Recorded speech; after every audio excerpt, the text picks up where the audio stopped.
안녕하세요. 한국학 에세이의 문광입니다. 지난 시간까지 우리는 이제 종교 지리학 그리고 한국이 가지고 있는 땅의 특징 그리고 한국이 얼마나 좋은 터에 자리 잡고 있느냐 그런 부분들을 전통적인 풍수 지리학과 그 다음에 전 세계에 펼쳐지고 있는 지금 이제 장소학 그 다음에 종교지리학 이런 걸 동원해서 보고 있는데요. 지금 중요한 것은 전 세계의 수없이 많은 나라들이 서로 경쟁을 하고 여러 부분에서 인재들이 많이 나오는 나라가 있고 특히나 세계를 주도하고 있는 나라들이 있습니다. 근데 그 나라들의 흥망성쇠가 자꾸 변화되고 있죠. 어떤 나라가 흥했다가 또 쇠하기도 하고 그러는 가운데 그런 그 가능성을 가지고 있는 나라들, 특히나 앞으로 전망이 있는 나라들은 대부분 일단 터가 좋은 형태를 갖추고 있다.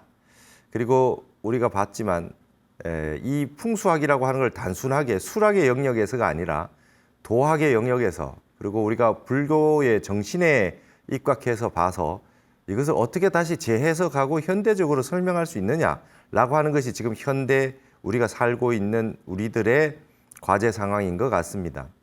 온고이 지신이라 해서 전통인 그 것들을 어떻게 현대적으로 다시 되살려내서 과학과 그다음에 합리성에 맞추어 모든 사람들이 공유하고 이해할 수 있는 방면으로 설명해내는 것도 우리의 학문의 중요한 과제인데요.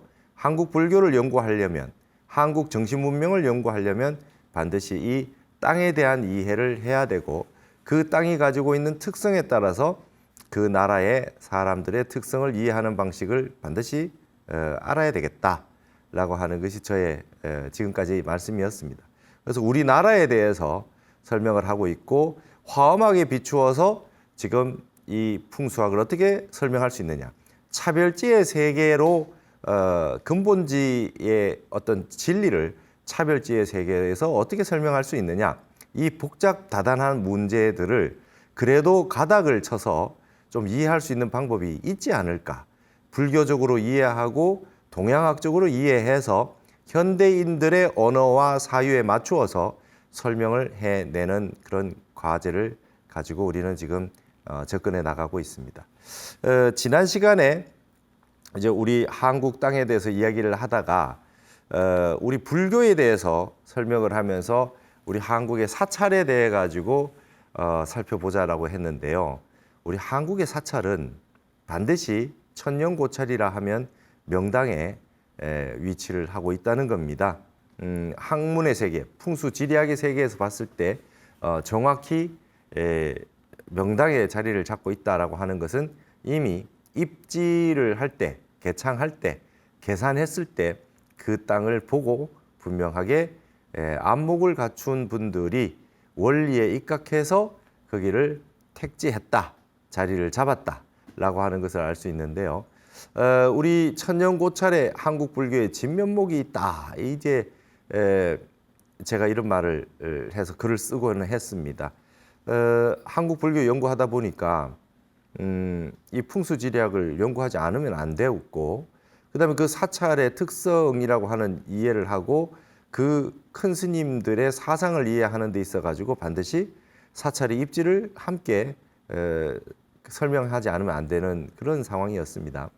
화엄종의 사찰, 그다음에 선종의 사찰, 그러니까 교종과 선종의 사찰이 가람 배치가 다르듯이 그리고 가람을 선택하는 방식과 이용하는 방식, 그다음에 입지하는 방식들이 다르게 나타나고 있다.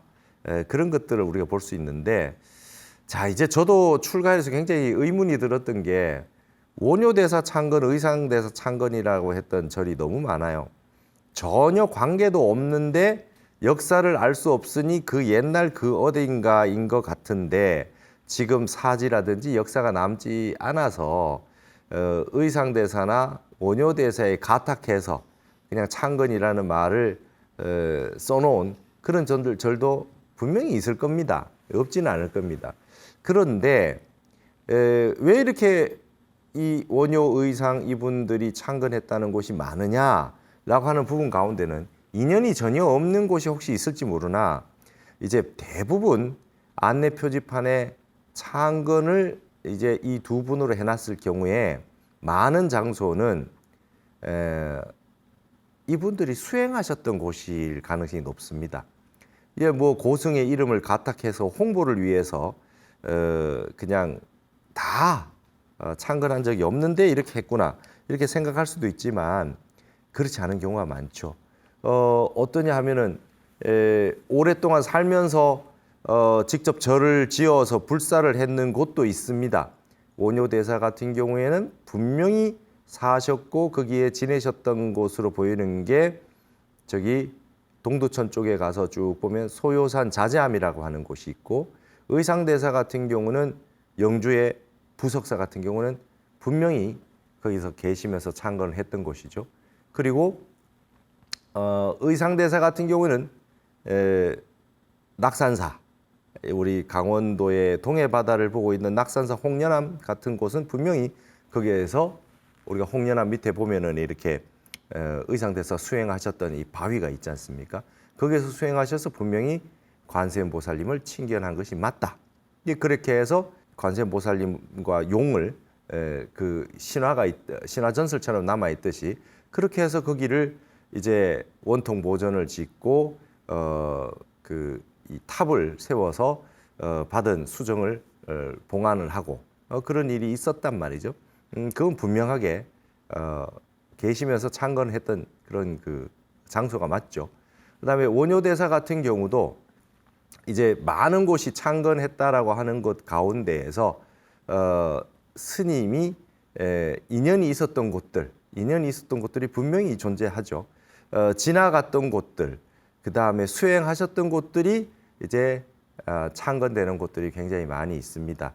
그래서 전국을 누비고 이분들은 전국의 좋은 터를 봐서 수행할 수 있는 곳, 그 다음에 기도할 수 있는 곳들을 다 찾아다니면서 마치 대동여지도를 그린 김종호 선생처럼 전국을 누비면서 우리나라 땅을 다 수행처로 삼아서 만행을 하시다가 공부하신 곳들이 이제 사찰이 된 거죠. 먼 훗날.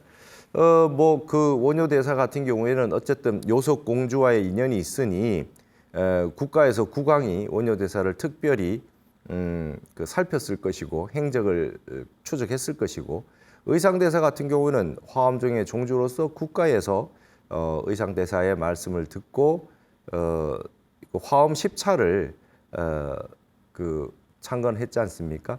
뿐만 아니라 의상대사가 수행하셨던 곳들 곳곳에 훗날에 아마 사찰이 들어섰을 거로 생각이 됩니다. 전국에 원효암이 얼마나 많습니까?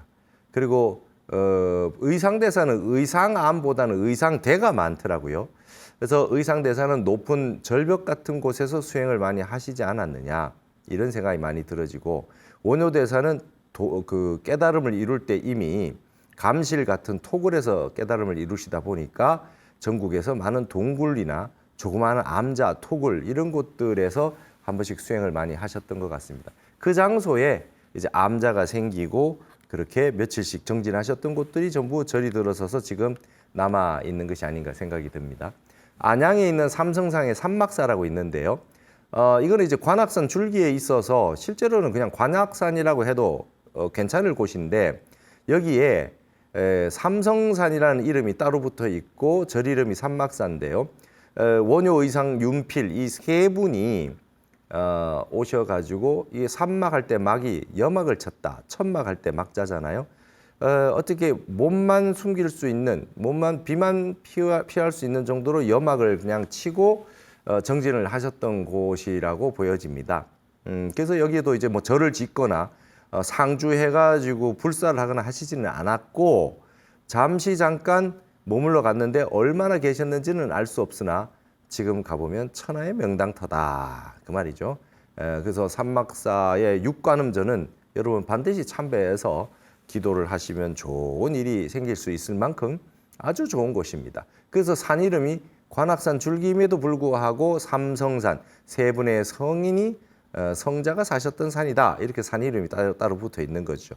그래서 그 후대에 불사가 일어나서 이렇게 지금까지 산막사가 지금 이제 대가람으로 창건돼서 자연스럽게 우리들에게 지금 이렇게 전해 내려오고 있는 곳입니다.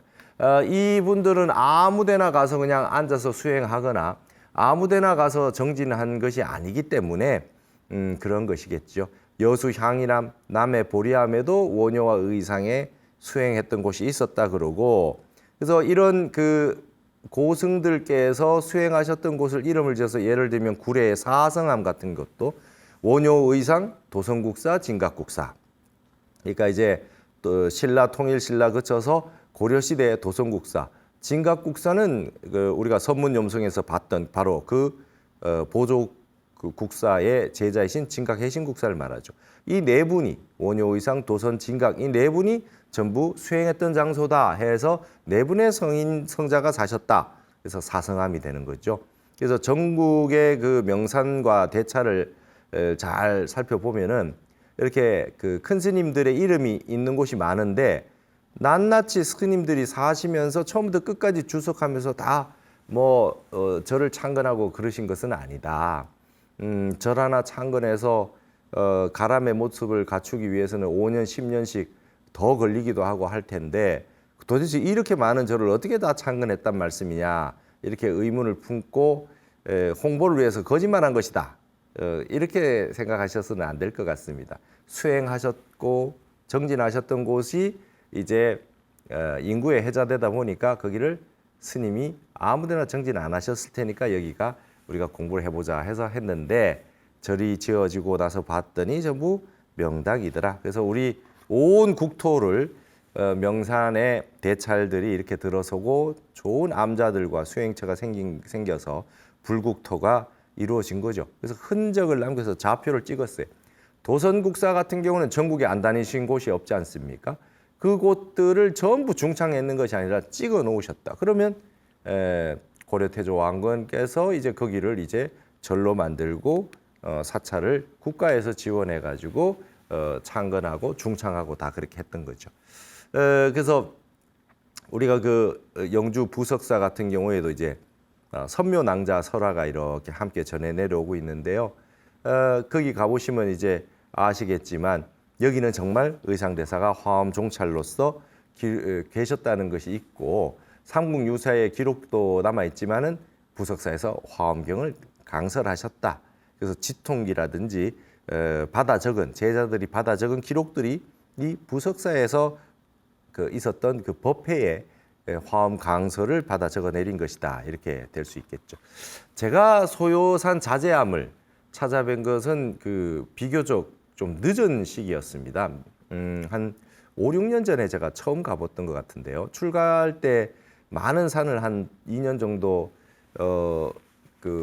만행을 다니고 참배를 다니고 했는데 그때 못 가봤고 스님이 돼서 풍수에 어느 정도 안목을 좀 갖춘 뒤에 가서 이제 소요산 자제암을 가봤죠. 원효대사가 계셨다고 하는 소요자제했다. 우리가 장자의 소요유가 있잖아요. 거기서 소요자제하셨다, 자유자제하셨다라고 하는 게 뭐냐면 여기에 이제 요속공주가 와서 설총을 데리고 와서 함께 기거했다라고 하는 그 내용이 있는데요.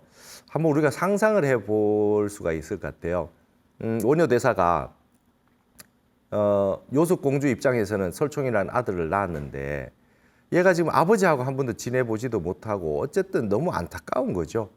그리고 국가적으로 너무 유명한 분들이기 때문에 어디서 이렇게 살림을 같이 살기도 어렵고 그래서 어디 경주 지역에서는 힘들었지 않았을까.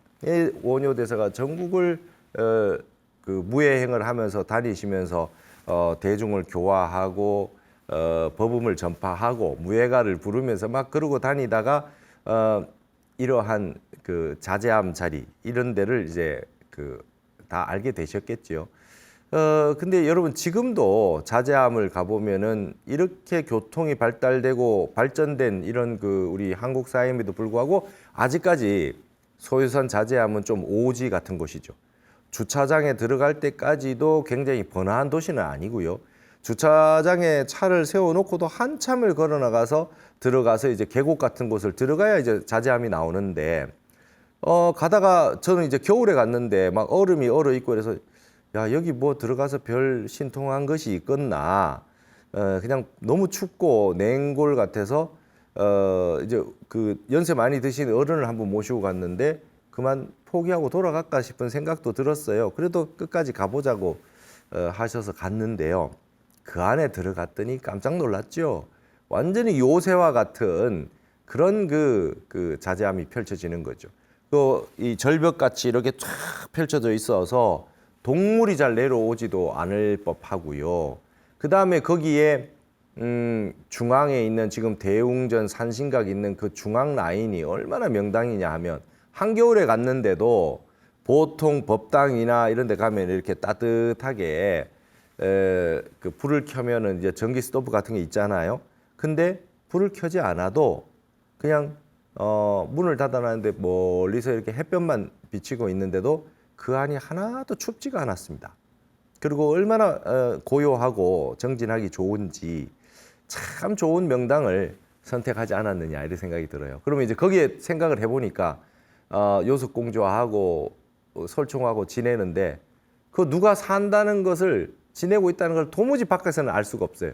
그러면은 그래도 요속공주가 왕비 그 공주였으니까 바깥에 그 입구 쪽에 멀리 쪽에 이제 그 시자라든지 뭐 하인 같은 분들이 좀 계셨을 테고 먹을 곡식 양식은 조금 넣어줄 수도 있었고 산이 워낙 절벽과 같이 이렇게 되어서 하나의 좋은 터가 되어 있기 때문에 동물로부터 보호가 되고 생활하고 하기에는 별 문제가 없었을 것이다. 그러면서 원효대사는 거기서 다시 계속 함께 수행을 하고 있었다고 얘기하지 않습니까? 이런 천혜의 자리, 천혜의 길지에 그 세 분이 그 한번 같이 그 긴 시간이 아니다 할지라도 다음 몇 달, 몇 년이라도 그 지낼 수 있었다면 뭐 정확히 얼마나 지낸지는 알 수 없겠습니다. 그러나 아주 그냥 그 정말 소원을 한번 들어준 거죠. 원효대사가 소요자재하게 요속공주의 소원을 들어주고 설총, 크고 있는 설총과의 부자간의 관계를 인연을 맺을 수 있는 그런 좋은 인연이 되지 않나 이렇게 이제 생각이 듭니다. 그래서 이런 부분들을 보통 이제 무엇이라고 하냐 하면은 이런 부분들을 보통 이제 천작이라 그래요. 이건 인위적으로 만들 수 있는 땅이 아니잖아요. 그래서 이걸 천작이라 그래요. 하늘과 땅이 만들어낸 땅이다. 하늘과 땅이 만들어낸 땅이다. 그래서 여러분 한번 꼭 가셔가지고 원효대사가 정말 도인이신데 그래도 그 간절한 요속공주의 그 마음을 내치지 아니하고 그래도 그러면 한번 와서 지내보도록 하지. 그렇게 해서 소원을 들어준 그것이 바로 이 자제함이죠.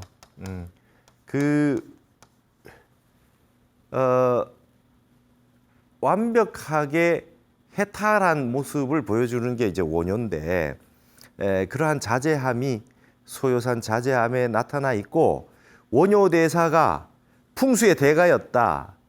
풍수를 학을 연구해서 대가가 아니라 마음이 쉬어져서 전지전능이라는 뜻이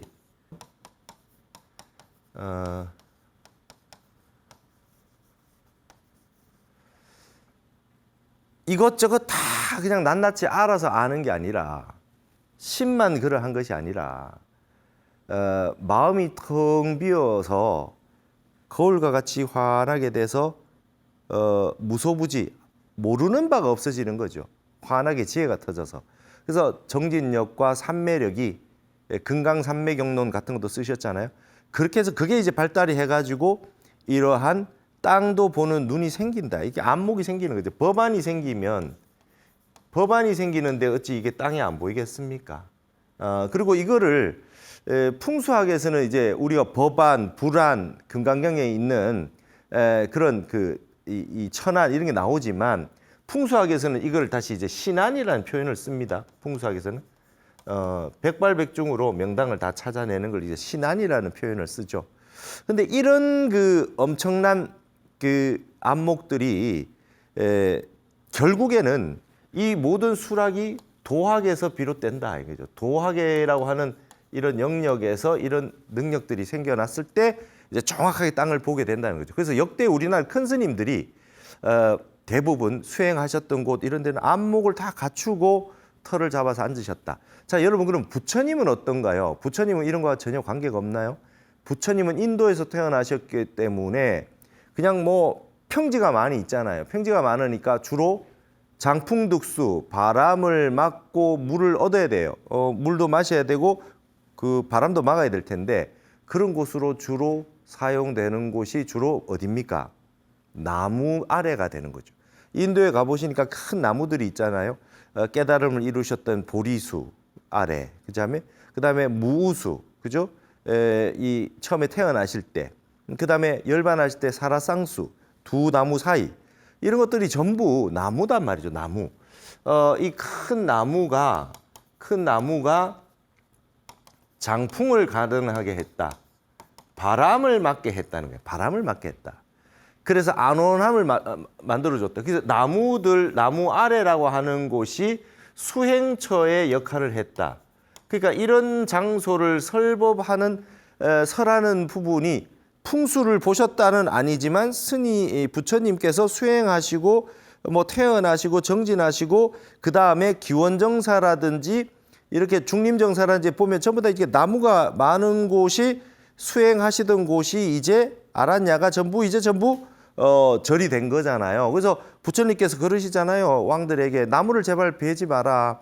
수행자들이 정진할 수 있는 공간이기 때문에 나무를 너무 베지 말고 좀 이걸 보호해 달라. 이런 말씀도 하신단 말이죠. 그게 전부 다 이러한 장소, 이게 택리라 그랬지 않습니까? 장소의 선택에 어떤 그 이유가 있었다. 이유가 있었다. 택리. 그 장소를 선택하는 데 이유가 있었다. 이게 장소학이 분명히 존재했다는 거죠. 지난번에 대종고 스님이 장소연이 필요하다. 토지연이 필요하다 그랬잖아요. 수행하고 법을 펼치는 데는 그 장소가 중요하다 했듯이 그런 수행처부터 쭉 보면 이제 암자에 이르기까지 많은 대중들이 함께 살지는 않으나 내가 혼자 정진을 해야 되겠다.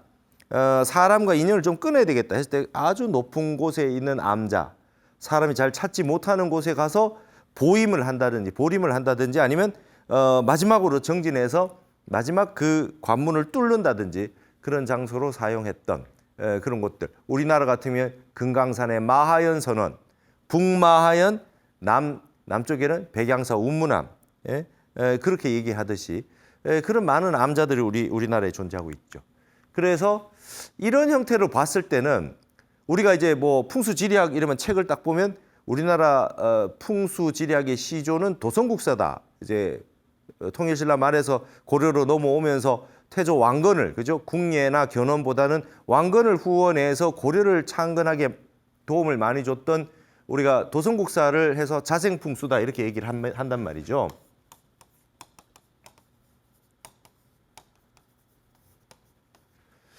자생풍수다고 이렇게 얘기를 하고 있는데 우리나라에서 생겨난 도선국사의 풍수를 자생풍수를 보통 비보풍수라 그래요. 비보풍수.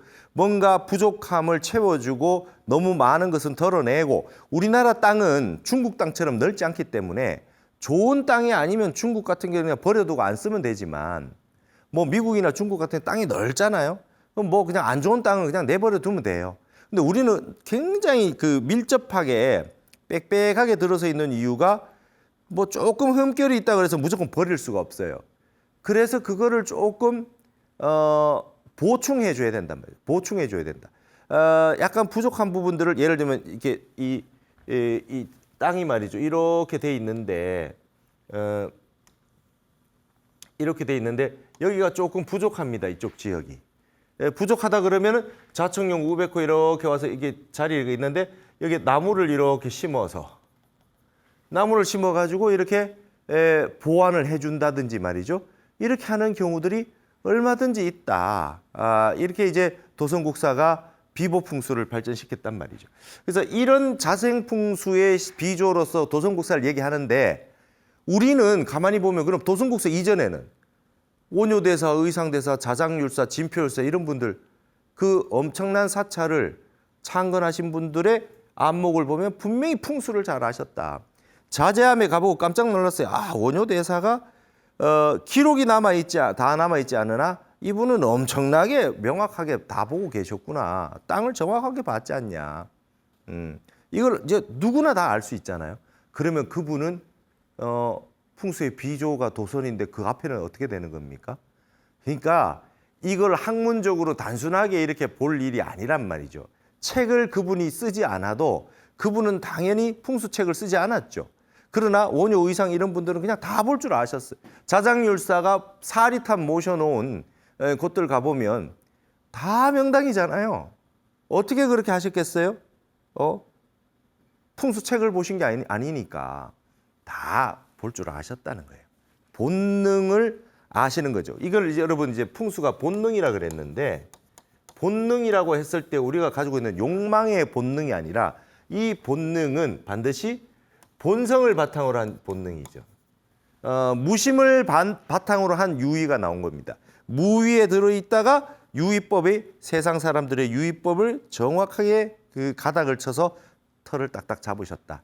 그래서 정멸보궁이나 진실사리를 봉안했던 이런 장소나 이런 부분들을 이렇게 보면 도성국사 이전에 갖추어져 있는 고구려 백제 신라의 사찰들, 통일 신라의 사찰들 전부 다 정확하게 풍수의 안목이 있었다 이런 게 말이죠. 그러면 우리의 자생풍수는 역사를 좀 다시 써야 된다. 도성국사가 비조다라고 하는 건 역사 다시 써야 됩니다. 우리 풍수학의 역사를 다시 재고해 봐야 된다. 그 이전에 우리의 사찰에 그 분명하게 역사적으로 증명할 수 있게 남아 있지 않습니까?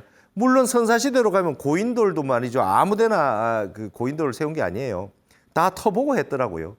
근데 그분들이 뭐 그런 그 어떤 이론이나 이런 것이 있는 것이 아니라 우리가 카페 가거나 식당 가서 자리 잡을 때처럼 분명하게 알고 자리 잡았다. 그래서 여러분 속담에 이런 말이 있어요. 머슴이 소 풀매기로 가서 참 먹는 자리가 명당이다 이렇게 돼 있잖아요. 그러니까 늘 똑같은 산에 가서 소 풀어서 먹이고 그다음에 본인이 참을 먹는데 바람이 막 부는 곳에서 앉아서 날리는 데서 먹겠습니까? 양지 바르고 좀 바람을 막아주고 나무 아래에서 그늘도 있어주고 전망도 그래도 좀 좋고 우리 저기 가서 자리 깔고 앉아가지고 밥 먹자. 여기 있어 보니까 바람이 부네. 그럼 저기 앉아보자. 저기 앉아보자. 여기 앉아보자.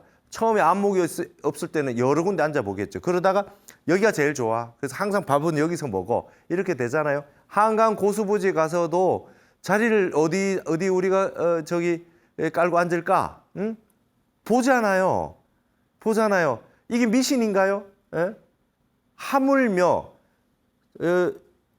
모든 공부에 가장 힘든 도학의 세계에서 견성성불 하려 하고 공부의 마지막 관문을 뚫으려고 하는 그 도량을 선택하는데 얼마나 열심히 그 털을 찾았겠습니까? 그래서 본성을 기반으로 한 본능의 세계다. 이게 이제 바로 풍수지리학의 핵심이 아니겠느냐 이렇게 생각합니다. 그래서 풍수지리학에 관련된 이론서를 남기지 않았다고 해서 풍수를 무시하거나 몰랐던 것이 아니고 이것은 우리가 부처님부터 다시 파악을 해봐야 된다. 그래서 부처님도요 자료들이 다 있더라고요. 아무데나 방향을 통해서 앉지 않고 아무데나 가서 수행하시지 않고 아무데나 가서 법을 설하지 않으셨다. 물론 가리지 않고 했다는 말씀이 있으나 가리지 않았다는 것은 누가 응해도 다 응해 주셨다는 내용인데 아무데나 수행처를 만들어서 제자들을 수행시킨 것은 아니었다. 그래서 우리 한국의 불교는 이러한 이미 풍수의 안목을 갖춘 분들과 함께 한국 불교가 시작되었다고 봐야 되겠다. 중국 같은 경우에는 곽박 같은 이런 그 도교, 그죠? 금낭경을 쓴 곽박, 도교적인 그런 텍스트가 풍수책이 되겠습니다. 그러나 우리는 불교계의 고승들에 의해서 본격적으로 이 풍수지리학이 연원을 했다고 보아지고 이 부분에 대해서는 교정해야 될 부분이나 새롭게 연구해야 될 부분들이 굉장히 다시 많다. 책을 썼다고 해서 그분부터 시조라고 해서는 안 되겠다. 그 이전의 안목을 다시 한번 점검을 해봐야 되겠다. 이렇게 생각합니다. 그래서 서적이나 문헌이 남아있지 않아도 우린 분명히 연구가 가능해요. 그 터가 남아있고 그 터에 천년고찰이 아직 남아있단 말이죠. 그래서 분명히 그 천년고찰의 입지를 분석하다 보면 한국적 연원에 우리 한국은 어떤 곳에 터를 잡아가지고 정진하기를 좋아했는지 우리나라의 특성이 분명히 나온다. 그리고 우리나라 땅을 어떻게 보았는지 그리고 이런 곳에 정진을 하면 어떤 현상이 일어나는지에 대해서 분명히 알고 입지를 잡았다라고 하는 것을 알 수가 있겠습니다. 그러면 이제 말씀드렸듯이 우리 이 처음에 터를 잡을 때의 분들의 마인드가 중요하잖아요. 어디에 자리를 잡을 거냐. 그다음에 이 배치를 어떻게 할 거냐. 말씀드렸지만 땅과 공간의 그 해석과 활용에 대해 가지고는 음양오행설이 있죠. 그다음에 여러분 보셔서 아시겠지만 뭐 폐철도 있고 여러 가지 풍수 기구들이 있는데 건축과 조경에서 깊은 삶에 영향을 미칠 텐데 이 바람을 맞고 물을 얻는다는 장풍득수의 이 내용은 우리 한국 불교에서 그 극점에 도달해 있지 않느냐 이런 생각을 해봅니다. 우리 한국 풍수의 핵심은 공익풍수이자 대승풍수라 그랬어요. 가장 좋은 터를 스님들의 요사체로 쓰거나 스님들만이 그 생활할 수 있는 공간에 쓰지 않는다. 가장 좋은 터는 항상 대중들과 함께 쓰게 만들어놨다. 그래서 여러분들이 이제 앞으로 절에 가시면 일단 큰 법당에 좀 들르셔야 되고요. 그 다음에 이제 터가 굉장히 작은데 뭐 산신각, 독성각, 삼성각, 응진전, 뭐 나한전 이런 그 여러 가지 그 도량들의 어떤 조그마한 법당들이 있어요. 근데 바위가 있거나 어디 뭐 특별한 곳에 있는 것 같이 좀 높은 곳에 있거나 이런 곳들이 있으면 한번 참배를 해볼 만합니다. 왜냐하면 그게 명당이기는 하나 좁아서 대웅전으로 쓸 수가 없는 공간들이 있잖아요. 그런 곳들은 남겨두면 아깝잖아요. 그 명당 틀을 뭐라도 써야 되지 않겠습니까? 그래서 영산전도 있고 뭐 하여튼 다양한 법당들이 있는데 법당 이름만 보고 아유 여기는 안 들어갈란다 이렇게 하지 마시고 앞으로는 딱 가시면 터를 보시는 연습을 하세요. 야 여기 좀 뒤에 산세가 특이하고 이게 바위들이 많고 한데 그 작은데 조그만한데 이렇게 법당을 지어 놓으셨네. 근데 법당이 너무 작으면 뭐 보살님이나 뭐 좌우 보천에 이렇게 많이 못 넣을 수가 있잖아요. 모실 수가 없단 말이죠. 그럴 때 독성이라든지 산신이라든지 이런 분들을 모시는 거예요. 그래서 여러분 산신각 무시하면 안 됩니다. 그리고 또 이러면 또 어떤 분은 산신각만 가는데 그래서는 안 되고 항상 큰 법당 대웅전을 참배를 하시고 많은 대중이 기도를 했다는 것만 해도 그게 터가 평범하다 하더라도 그게 이제 명당이 되는 거죠.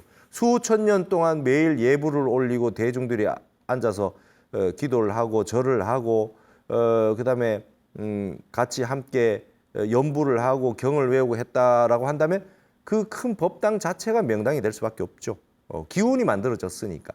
땅의 기운보다 사람이 만든 기운, 수행의 기운이 남아있으니까 너무 좋은 것 아니겠어요? 그래서 꼭 대웅전이나 큰 법당을 반드시 들르시고 그 다음에 웬만한 법당들을 그렇게 무시하지 마시고 작다고 무시하지 마시고 뭐 산신각 이런 거 뭐 미신 아니냐 이러지 마시고 다 들르셔야 된다. 여러분 산신이 불교 경전이 있습니까 없습니까? 화엄경에 있지 않습니까? 세주명품에 다 나오잖아요. 불법을 수호하는 모든 호법 선신들, 화엄 성중들, 신장들 다 등장하는데요. 주산신, 주수신, 주산신 산신 아닙니까? 그 산신이 그냥 도교이기만 하고 불교에서는 배척해야 되는 겁니까? 그거 아니단 말이죠. 삼남한상 두두물물이 다 부처님이 없고 일체 모든 세계가 이 부처님 세계를 장엄하고 수호하기 위해서 다 존재하고 있는 겁니다. 각자 불보살의 그 본질을 갖춘 채로 말이죠. 그래서 그런 것들을 앞으로 이제 딱 가시면 생각을 바꾸십시오. 여기는 어디가 제일 중심터가 될 건가? 그리고 저기 있는 법당은 왜 법당을 세워놨을까? 이런 것들을 잘 한번 보시는 것도 좋겠다는 생각이 듭니다. 그래서 조선시대 때도 풍수지리가 아주 중시됐는데 이러한 공익풍수와 대승풍수의 정신을 무시하고 개별적인 사익을 추구하다 보니 지금에 와서는 풍수라고 하는 걸 좋아하지 않아요, 사람들이. 돈 많은 사람들, 권력 있는 사람들, 뭐 대통령 출마를 하려는 분들 다 이장하고 말이죠. 그렇게 하면서 그걸 다 미신이라 그러고 믿지 말라 하고 자기들만 그렇게 하느냐 그러고 막 이렇게 하다 보니까 사람들이 싫어하는데 조선 시대에도 공익풍수가 있었죠. 향교, 그다음에 서원, 이게 학교들 말이죠. 그다음에 궁궐, 왕릉, 그다음에 문중에 있는 큰 그 문중의 어떤 이 제사라든지 이런 곳들, 관청 이런데 좋은데 그 터를 잡아서 공공의 이익이 될 수 있도록 공익풍수의 형태로 터를 잡아놓은 곳이 많습니다. 원리가 틀려진 것은 아닙니다. 사람들의 개인적인 욕심으로 인해 가지고 예전에 비해서 터를 보는 그게 그 학문에 더 관심이 더 많아지면서 욕심이 생겨서 그래 했던 것이지 조선풍수라고 해서 뭐 사익풍수고 소승풍수이기만 한 건 아니죠. 관공서나 이런 데 가면 다 그래서 조선시대 서원과 향교가 들어서 있는 자리를 가보시면 거의 다 좋은 터에 잡아놓으셨다. 많은 대중들이 함께 흠양을 하고 공부하는 그런 장소들은 서원, 향교가 다 공부했던 그런 장소 아니겠습니까? 그런 것들이 이제 다 갖추어져 있다.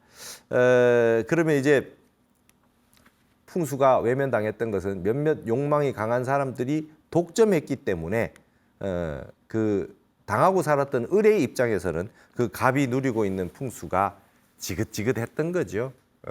계속해서 저렇게 나쁜 사람들이 어디서 발복을 해가지고 저렇게 오랫동안 우리를 착취하고 잘 사는지 모르겠다. 풍수 때문이라 하더라. 아유, 우리는 땅도 없는데 산도 없는데 그래서 미워하게 되는 부분이 약간 여기에 갖추어져 있다 이렇게 생각을 하시면 되겠습니다. 어쨌든 최고의 명당터를 모든 대중들이 쓸 수 있게 해줬다라고 하는 거. 이것은 바로 그 우리나라 역대 큰 스님들의 대승보살행의 발현이었다. 백두대간을 다니면서 최고의 명당터들을 잡아가지고 공공의 수행처로 기도처로 만들어 놔서 세팅을 해놓음으로 인해서 1000년, 1500년이 지나고도 지금도 우리가 대중들이 다 같이 함께 그 자리를 부귀빈천을 가리지 않고 누구나 다 향유할 수 있게 가람 배치를 해두었다.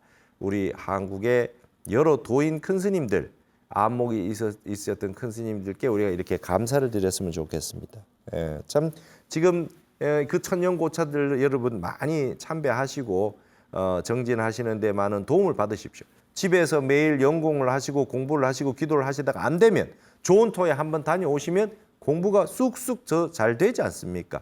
그래서 시간을 더 낭비하지 않고 공부에 더 집중할 수 있는 그런 곳들이 여러분들이 꼭 마련했으면 좋겠다.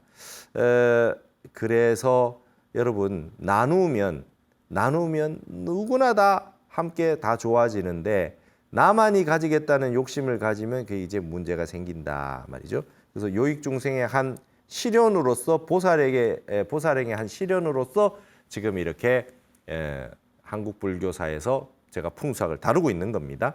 그리고 한국 땅이 그만큼 명당이 많다. 21세기에 이러한 풍수학은 다시 세계적으로 다시 부각되고 있단 말이죠. 그래서 여러분 제가 몇 번을 얘기했습니다. 예전에 로버트 지멜로라고 하버드 대학 교수를 했던 중국 화엄을 전공했던 교수님께서 당송시대의 선의 황금기를 보고 싶다면 한국의 천년고찰들에 가서 선원들을 찾아보라. 그렇게 되면 그 모습들이 다 드러나서 알게 된다 이랬거든요. 그래서 이 불성사상과 만민이 평등한 무등산 있잖아요. 우리가 광주에 무등한 이 등급이 없고 가불이 따로 없는 평등하게 좋은 터를 함께 유한한 차별의 세계에서 유한한 그런 좋은 터를 공공재로 잘 사용했던 그런 그 이치들이 우리의 역사 속에 있어서 우리가 이거는 한국학 에세이에서 꼭 다룰 만한 우리의 자랑이 되겠다 이렇게 얘기할 수 있겠습니다. 그것도 여러분 위대한 좋은 가르침이 되지 않겠습니까? 한국의 어떤 엄청난 자산이 된다. 이 정신을 활용해서 현대의 다시 건축이나 그다음에 그 관공서를 입지를 하거나 아파트를 짓거나 건물을 짓거나 그다음에 공원을 만들거나 하는데 이런 지혜를 좀 쓸 필요가 있겠다. 너무 무시해서 엉망진창으로 배치를 하고 터를 잡고 막 수맥에다가 막 자는 집을 짓고 이러는 경우들이 굉장히 많습니다. 이런 것들을 상식적으로 우리가 누구나 다 알고 있어야 되겠다. 우리 몸에 대해 가지고는 의학적으로도 약에 대해서 뭐 너무 철저하게 잘 아는데 그 좋은 약을 먹고 좋은 음식을 아무리 먹으면 뭐 하겠습니까? 늘 골바람이 불고 한기가 들 수 있는 그런 장소를 선택해서 아파트를 지어주고 말이죠. 거기에다가 그냥 사람이 살게 만들고 그렇게 하면 결국은 몸이 시름시름 기운이 빠지게 돼 있다. 그 말입니다.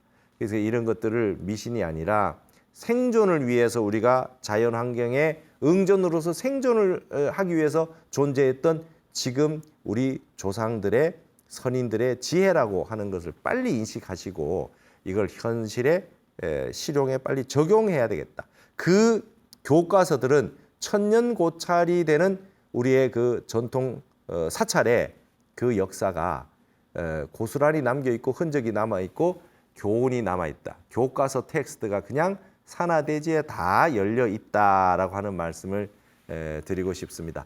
다음 시간에 이어서 또 이와 관련해서 더 공부해 보도록 하겠습니다. 여러분 뭐 풍수 얘기하니까 이상하지 않고 재밌지 않습니까? 조금이라도 이렇게 인지돼서 배우는 부분이 조금이라도 있다면 여러분들 생활에 잘 활용하셔가지고 지혜롭게 활용하시면 되리라 봅니다. 오늘 이 시간 여기서 마치겠습니다. 감사합니다.